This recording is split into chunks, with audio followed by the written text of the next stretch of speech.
या देवी सर्वभूतेषु माँ कात्यायनी रूपेण संस्थिता नमस्तस्यै नमस्तस्यै नमस्तस्यै नमो नमः। ओम दुम दुर्गाय नमः। 14 अप्रैल 2024 यानी कि रविवार के दिन चैत्र नवरात्रि की षष्ठी तिथि है और नवरात्रि का छठा दिन समर्पित होता है माँ कात्यायनी को, जो कि माँ दुर्गा की छठी शक्ति मानी जाती हैं। ऋषि कात्यायन की पुत्री होने के कारण ही इनका नाम रखा गया कात्यायनी और माँ कात्यायनी की पूजा से विवाह संबंधी समस्याएं दूर हो जाती हैं। धार्मिक मान्यता है कि इनकी कृपा से योग्य वर मिल जाता है और विवाह में जो भी बाधा आ रही होती है वो भी दूर हो जाती है। ब्रजमंडल की अधिष्ठात्री देवी मानी जाती है माँ कात्यायनी और माँ कात्यायनी सफलता और यश का प्रतीक है। भगवान कृष्ण को पाने के लिए ब्रज की गोपियों ने इन्हीं की पूजा कालिंदी नदी के तट पर की थी और इसलिए माँ कात्यायनी ब्रजमंडल की अधिष्ठात्री देवी के रूप में प्रतिष्ठित है। तो नवरात्रि के छठे दिन माँ कात्यायनी की पूजा करने से दाम्पत्य जीवन भी सुखमय होता है, प्रेम में सफलता की प्राप्ति होती है, यश की प्राप्ति होती है, जीवन में भी सफलता मिलती है। जैसे कि अगर आप कोई कार्य कर रहे हैं उसमें सफलता पाना चाहते हैं तो माँ कात्यायनी की पूजा से आपके कार्य में भी सफलता मिलती है, आकर्षण में वृद्धि होती है, रूप और लावण्य बढ़ जाता है और इसलिए माँ कात्यायनी की पूजा नवरात्रि के छठे दिन अत्यंत आवश्यक है।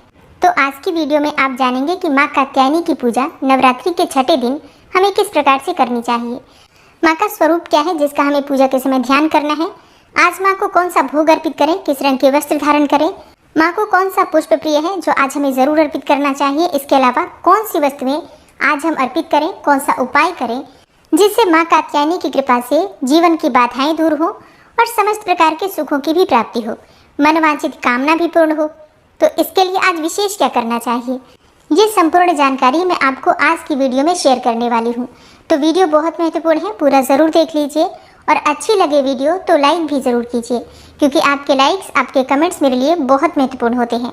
ये एकमात्र जरिया है जिनसे मुझे पता चलता है कि आपको ये वीडियो अच्छी लगती है और आपके लिए ये वीडियो उपयोगी है। तो अगर वीडियो अच्छी लगे तो लाइक तो ज़रूर ही किया कीजिए।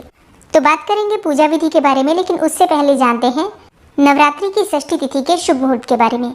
देखिए, षष्ठी तिथि का प्रारंभ हो रहा है 13 अप्रैल को दोपहर में 12:04 पर और षष्ठी तिथि समाप्त हो रही है 14 अप्रैल को सुबह 11:44 पर। इस दिन सूर्योदय काल का समय रहेगा सुबह 6:10 पर और सूर्यास्त का समय रहेगा शाम को 6:43 पर और ब्रह्म मुहूर्त का समय रहेगा सुबह 4:33 से सुबह 5:21 तक। और बात करें राहु काल की, तो देखिए राहु काल शाम को 5:09 से शाम को 6:43 तक रहेगा। राहु काल में कोई भी शुभ कार्य प्रारंभ नहीं करना चाहिए। अब बात करें अभिजीत मुहूर्त की, तो 12:01 से 12:52 तक अभिजीत मुहूर्त का समय रहेगा। अभिजीत मुहूर्त जैसा कि आप सभी जानते हैं ये सर्वाधिक शुभ मुहूर्त होता है। इस समय में आप कोई भी शुभ कार्य कर सकते हैं।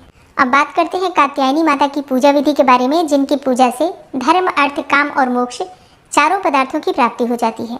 तो देखिए, अब तक तो आप लोगों को पता चल ही गया होगा कि पूजा की विधि हर रोज की एक ही होती है। मतलब उसी प्रकार से हमें प्रातःकाल जल्दी उठना है, स्नान करना है, सूर्यदेव को जल देना है, उसके बाद से अपने घर के मंदिर में जहाँ पर आपने चौकी स्थापित की है वहाँ शुद्ध आसन डालकर बैठकर और विधि विधान से पूजा करना है। और पूजा करने से पहले पूजा की सभी सामग्री एकत्र करके वहीं पर जहाँ पर आप पूजा कर रहे हैं रख लीजिए, ताकि आपको बार बार उठना नहीं पड़ेगा और आप आराम से पूजा कर पाएंगे। आसन पर बैठने के बाद सबसे पहले शुद्धिकरण करना चाहिए। अपना शुद्धिकरण कर लीजिए, सामग्रियों का शुद्धिकरण कर लीजिए जल के छींटे देकर, और इसके साथ ही माता की चौकी के पास गंगा जल के छींटे देकर वहां पर भी शुद्धिकरण कर लीजिए। इसके बाद आप अपने सामने एक शुद्ध घी का दीपक प्रज्वलित करेंगे और हाथ में जल, अक्षत और पुष्प लेकर माँ कात्यायनी की पूजा का संकल्प लेंगे। और फिर सबसे पहले गणेश जी, फिर कलश देवता और जो भी आपने चौकी पर स्थापित किया है, नवग्रह मंडल या फिर जयंती बोई है आपने, सबका पंचोपचार विधि से पूजन कर लीजिए। उसके बाद माँ कात्यायनी की पूजा कीजिए। धूप, दीप, अक्षत, पुष्प इत्यादि जो भी चीज़ें आपके पास उपलब्ध है उन्हीं से माँ कात्यायनी की पूजा आपको करनी है। माँ कात्यायनी का प्रिय रंग है पीला या फिर लाल। इन दोनों में से कोई सा भी रंग धारण करके आप पूजा कर सकते हैं। एक और चीज़, जैसे कि अगर आप कुंवारी कन्या हैं और शीघ्र विवाह की कामना से, मनचाहे जीवन साथी की कामना से कात्यायनी माता की पूजा कर रहे हैं, तो ऐसे में आपको पीले रंग के वस्त्र धारण करने चाहिए। और जो सुहागिन महिलाएं हैं वो लाल या पीला कोई सा भी रंग धारण करके माँ की आराधना कर सकती हैं। मतलब जो विवाह की कामना से पूजा कर रहे हैं उनको विशेष रूप से पीले रंग के वस्त्र धारण करके माँ कात्यायनी की पूजा करनी चाहिए। और जो पुरुष पूजा कर रहे हैं माँ कात्यायनी की, वो किसी भी रंग के वस्त्र धारण कर सकते हैं, पीला, लाल, सफ़ेद, जो भी वस्त्र वो धारण करना चाहें। माँ कात्यायनी को शहद का भोग लगाना श्रेष्ठ माना जाता है। इसके अलावा आप चाहें तो फलों का भोग भी लगा सकते हैं। और हाँ, विशेष रूप से माँ कात्यायनी को प्रिय है बेसन की बनी हुई पीली मिठाई। तो आप बेसन के लड्डू या बेसन की कोई भी मिठाई माँ को भोग में अर्पित कर सकते हैं। माँ कात्यायनी को लाल गुड़हल या फिर गुलाब के पुष्प बहुत प्रिय हैं। और अब बात करते हैं कि माँ का स्वरूप क्या है जिसका हमें पूजा के समय ध्यान करना है। देखिए, माँ कात्यायनी के स्वरूप की बात करें तो माँ सिंह पर सवार हैं, जो चतुर्भुज है अर्थात 4 भुजाओं वाली हैं। माँ कात्यायनी के एक हाथ में कमल का पुष्प है, दूसरे हाथ में तलवार धारण करती हैं। माँ की एक भुजा वर मुद्रा में और दूसरी अभय मुद्रा में है। इनका स्वरूप अत्यंत ही भव्य और दिव्य है। इनका वर्ण है स्वर्ण के समान चमकीला और भास्वर है। शेर पर सवार माता कात्यायनी अपने भक्तों के रोग, शोक, संताप और भय आदि सर्वथा नष्ट कर देती हैं और उन्हें अपने शत्रुओं पर विजय प्राप्ति का वरदान भी देती हैं। नवरात्रि के छठे दिन हमें इसी स्वरूप का ध्यान करना है और विधि विधान से माँ की पूजा करनी है। माँ कात्यायनी का बीज मंत्र है क्लीं श्रीं त्रिनेत्राय नमः। क्लीं श्रीं त्रिनेत्राय नमः। अगला मंत्र है ओम देवी कात्यायन्यै नमः। या देवी सर्वभूतेषु माँ कात्यायनी रूपेण संस्थिता नमस्तस्यै नमस्तस्यै नमस्तस्यै नमो नमः। और माँ का अगला मंत्र है चंद्रहासोज्ज्वलकरा शार्दूल वरवाहना कात्यायनी शुभम दद्याद देवी दानव घातिनी। माँ की पूजा करते समय आप इनमें से किसी भी मंत्र का जप कर सकते हैं। अपनी इच्छा के अनुसार चाहे तो 11 बार, 21 बार या 108 बार भी जप कर सकते हैं। और फिर इस मंत्र के जपने के बाद आप अपनी इच्छा के अनुसार कोई भी मंत्र जो आप प्रतिदिन जप रहे हैं, जैसे कि चालीसा का पाठ कर रहे हैं या फिर दुर्गा कवच का पाठ करते हैं, सप्तशती का पाठ करते हैं, कोई भी पाठ, कोई भी मंत्र, कोई भी कवच पढ़ सकते हैं। पूजा पूर्ण करने के बाद माँ की आरती कर लीजिए, क्षमा प्रार्थना कर लीजिए और अपनी पूजा जो आपने की है, मंत्र जप इत्यादि जो भी आपने किया है, सब माँ को ही समर्पित कर दीजिए कि हे माँ, जो भी मैंने पूजा पाठ किया, मंत्र जप किया, वो सब आपको ही समर्पित करता हूँ, स्वीकार कीजिए। और जाने अनजाने इस पूजा पाठ में, मंत्र जप इत्यादि में कोई भी भूल चूक हुई हो तो इसके लिए मुझे क्षमा करें। इसके बाद आसन के नीचे थोड़ा सा जल डालकर और 2 बार अपनी उंगलियों से उठाकर अपने मस्तक पर लगा लीजिए, नेत्रों पर लगा लीजिए। अब आपकी पूजा पूर्ण हो जाती है और आपकी पूजा का संपूर्ण शुभ फल आपको प्राप्त हो जाता है। अब बात करते हैं माँ कात्यायनी की पूजा से संबंधित कुछ विशेष उपाय के बारे में। देखिए, माँ कात्यायनी को कहा जाता है कि धर्म, अर्थ, काम और मोक्ष चारों चीजें प्रदान कर देती हैं। तो पूजा करते समय सामग्री हमारे पास वही होती है, उसे ही अगर हम कुछ विशेष तरीके से अर्पित कर देते हैं तो उपाय का काम करती है। इससे हमारी कामनाएं पूर्ण हो जाती हैं।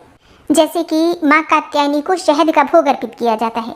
अब इसी शहद को अगर आप एक पान के पत्ते पर रखकर अर्पित करते हैं तो इससे माँ की विशेष कृपा आपको प्राप्त होती है, सुंदर रूप और रंग की प्राप्ति होती है, आकर्षण में वृद्धि होती है और आपके तेज में वृद्धि होती है। तो इसके लिए आपको एक पान का पत्ता लेना है, बिल्कुल साफ सुथरा पान का पत्ता होना चाहिए। उसी पान के पत्ते पर आपको थोड़ा सा शहद लगा देना है और माँ के सामने एक पात्र में रखकर अर्पित कर दीजिए। और इसके बाद आपकी जो भी मनोकामना हो, माँ से कहते हैं तो जल्दी पूरी हो जाती है। अब जैसे आपके प्रश्न होते हैं कि बाद में इस पान के पत्ते का क्या करें, तो देखिए, बाद में इस पान के पत्ते को विसर्जन की सामग्री में डाल दीजिए।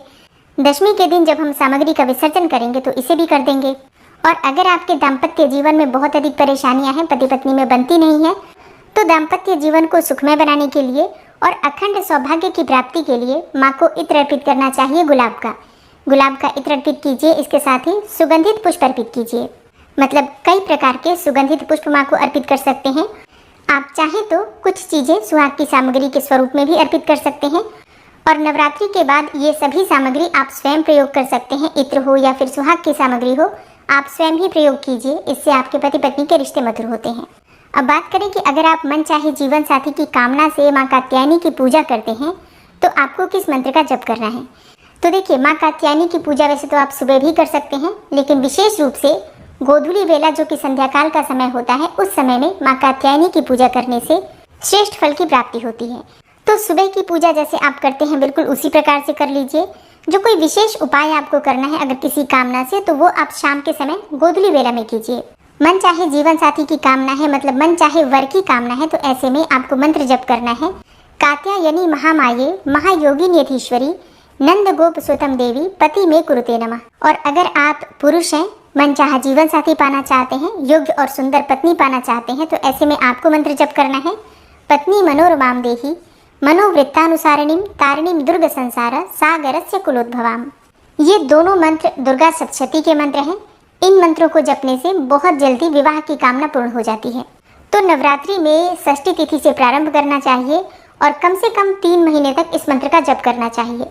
इस मंत्र का जप आप रुद्राक्ष की माला से कर सकते हैं, चाहे तो 108 की संख्या में, या फिर अगर आपके पास समय हो तो 5 माला, 11 माला, 21 माला भी कर सकते हैं। मतलब देखिए, कम से कम इस मंत्र को 108 बार जपना है प्रतिदिन, यानी कि रुद्राक्ष की जो 108 मनकों की माला होती है उससे 1 बार, ठीक है। और अगर आपके पास माला नहीं है तो कोई भी सामग्री 108 की संख्या में गिनकर रख लीजिए, जैसे कि चने, मूंगफली, या फिर कोई भी 108 की संख्या में सामग्री गिनकर रखकर, और उसी के द्वारा आप 108 की संख्या में मंत्र जप कर सकते हैं। हर रोज कम से कम 108, ज़्यादा जपना चाहते हैं आपकी अपनी श्रद्धा है। और जैसे कि कई प्रश्न आते हैं कि हमारे विवाह में बहुत अधिक बाधाएं आ रही हैं, मतलब कोई योग्य रिश्ता ही नहीं मिलता, और मिल जाता है तो जैसे बात बनती है, बनते बनते अंत में बात बिगड़ जाती है, रिश्ता कई बार होकर भी टूट जाता है। ऐसे में क्या करना चाहिए? तो देखिए, ये उपाय आप कर सकते हैं, मतलब माता पिता भी कर सकते हैं अपने बच्चों के लिए, या फिर बच्चे स्वयं भी कर सकते हैं। विधि विधान से माँ की पूजा कर लीजिए और उसके बाद से 3 साबुत हल्दी की जो गठान होती है, 3 गठान हल्दी माता कात्यायनी के सामने अर्पित कीजिए, और वहाँ बैठकर आपको माँ कात्यायनी के बीज मंत्र का जप करना है। बीज मंत्र है क्लीम श्रीम त्रिनेत्राय नमः, क्लीम श्रीम त्रिनेत्राय नमः।